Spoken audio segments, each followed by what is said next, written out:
NYTIMES, Andrei Khalil Hanna, like countless youths before him, fell hard for rock and roll. It was the early 1980s in suburban Maryland, and his parents were Middle Eastern immigrants who enjoyed classical music and had barely heard of Elvis Presley. Seeing Styx live at the Capitol Center or drumming in high school bands, Khalil Hanna felt part of a vital American culture. 3.5 decades later, rock is an aging genre with elderly practitioners.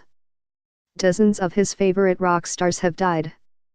With every passing year, it feels like the base of the pyramid that is my life in music is falling out from under me, Khalil Hanna, now 50, wrote recently in a tribute to Tom Petty.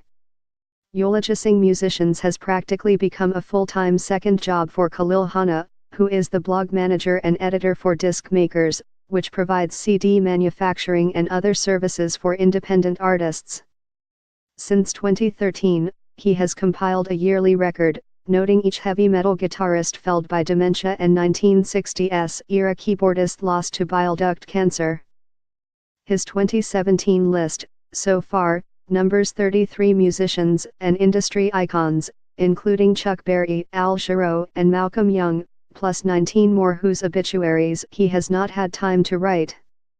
And the death toll grows weekly. I sent an email out this morning and people wrote back, "Looks like we lost another one," Khalil Hanna said. In the past few years, a staggering number of musicians have gone to the great gig in the sky. Bill Flanagan, the author and Sirius radio host, described it as an avalanche of death. For some, it began with David Bowie, in January 2016.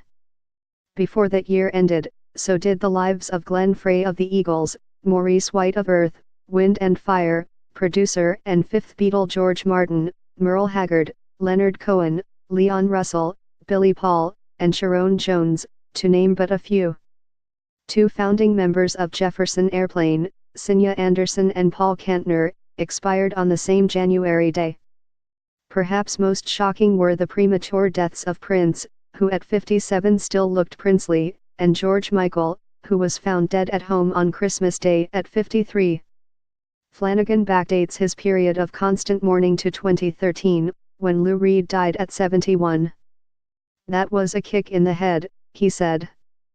"It seems like the kicks in the head have continued since then." This year's bruisings include James Cotton, J.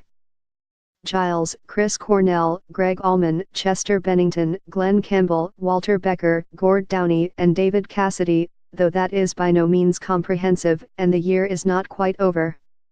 Several performers have appeared vital and present, only to drop dead. In September, Petty completed a triumphant summer tour celebrating the 40th anniversary of his group, the Heartbreakers.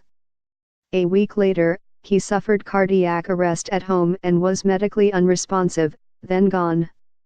When Flanagan taped a tribute for CBS Sunday Morning, he was visibly stunned as he began, "I cannot believe I am doing a eulogy for Tom Petty."